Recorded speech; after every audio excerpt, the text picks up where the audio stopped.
sila.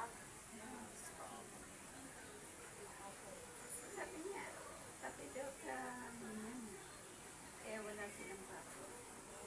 Nung araw, nung linggo na yon, nung pagkasabi ko sa kanya, may tinawagan siyang ano eh.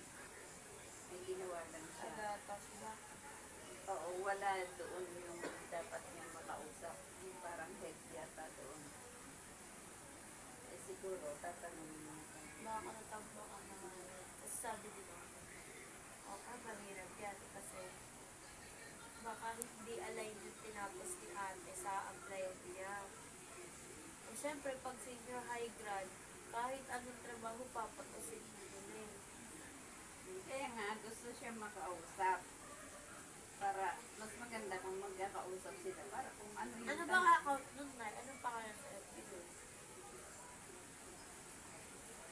may ano eh, may number sa akin yan.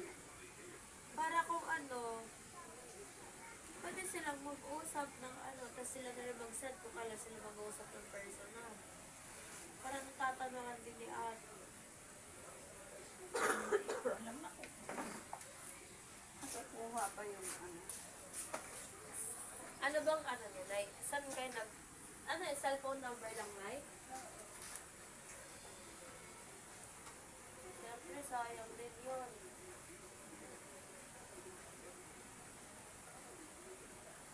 Trabaho na yun, guys. Ayaw niya na daw maging palamuin.